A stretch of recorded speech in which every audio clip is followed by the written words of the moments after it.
Bagaimana kalau sampai terjadi sholat imamnya kita tahu nggak beres, maka kita wajib maju langsung, nggak usah munfarid, imamin aja yang lain. Ngapa kita harus munfarid, membiarkan saudara kita yang lain masuk neraka, yang penting kita doang yang masuk surga? Egois namanya, egois. Maka kita harus maju menjadi imam. Minggir bang, amplop ambang ambil dari masjid, imam saya. Kan dia girang, nggak begitu, nggak merasa disingkirin, ya kan?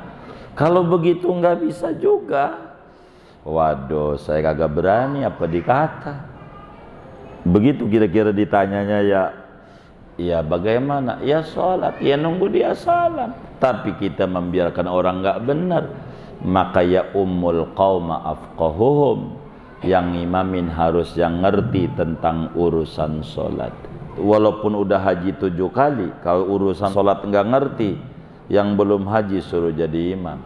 Walaupun udah nikah sampai bininya 4, tapi kagak ngerti urusan sholat, maka urusan ngimamin yang bujangan, yang ngerti sholat. Dilihat, inilah Islam dalam kriterianya seperti demikian. Kitalah harus maju untuk kemudian ngimamin. Inilah tugasnya daripada pengurus-pengurus masjid. Saya sangat ingin sekali para DKM itu di masjid-masjid itu amat sangat mengerti cara memuliakan Islam.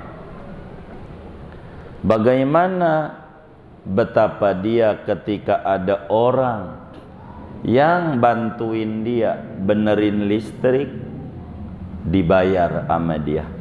Betapa ada orang yang ngeduk tembok masjid yang roboh, dia kasih duit upahnya dari duit masjid itu. Betapa ada pengurus masjid gentengnya bocor, lalu nyuruh orang ngerapihin genteng, dikasih duit dari duit masjid itu. Dan amat sangat mulia dan mengerti bila dia memberi hadiah barang seperak kepada yang ngimamin sholat, yang membuat benar dan sah sholatnya para makmum. Jangan duitnya disimpan sama dia, imamnya nggak dikasih duit, sementara yang ngebenerin fisik masjid dia kasih duit, tapi yang membenari ruh masjid tidak dibagi duit. Jahat dalam Islam. Pengurus masjid model begini, dia sama dengan nginjek-nginjek Islam. Model kayak begini bila duitnya ada. Bila kagak ada duitnya mah ya merbot juga yang betulin, ya nggak usah diupain. Tapi jangan sampai nilai Islam di mata dia lebih hina, lebih tinggian nilai tembok masjid. Ini bakal dituntut di akhirat oleh Allah. Pengurus masjid yang orang suka rebutan jadi pengurus, tapi tidak mengerti bagaimana sebenarnya manajemen masjid yang dikehendaki oleh Islam. Karena itu saya sangat bergembira bila masjid itu mengerti, kasihlah tuh imam. Di Malaysia itu hampir 15 juta. Saya nggak tahu di Al-Madinah ini mana imam ini. Kenapa penting dia? Karena sahnya jamaah itu di tangan imam supaya benar. Maka kita harus rapi. Kalau saudara esok lusa jadi pengurus masjid, saudara harus muliakan Islam di masjid. Kasihlah barang seperak, itu yang namanya imam. Kasih, jangan nggak kasih. Kata kita nih, muncul setan, imam dibayar, tapi waktu dia orang betulin genteng nggak bertanya, lu betulin genteng masjid dibayar. Waktu ngegambar-gambar masjid bayar.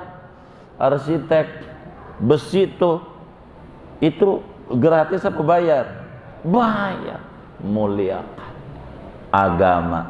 Intan surullaha yansurkum. Kalau anda menolong agama Allah, Allah bakal tolong anda.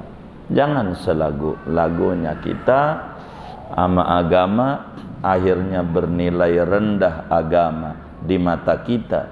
Bila dalam satu negeri Islam dikoyak-koyak, dijelek-jelekin, Islam selalu diintimidasi dan dituduh, jangan sampai kita nyalahin pemerintahnya. Jangan-jangan perbuatan yang sama kita kerjakan meski tarafnya baru kelas masjid saja, bukan kelas negara, tapi perilakunya sama, kita kurang menghargai agama. Jangan sampai demikian. Mudah-mudahan pengurus-pengurus masjid yang ada uangnya mengerti tentang begini, demi memuliakan agama, bukan dibayar, tapilah menghormati. Betapa dia udah nolongin masyarakat kita, ngimamin. Itu penting. Kurang lebih demikian yang saya mampu jawab. Wallahu a'lam.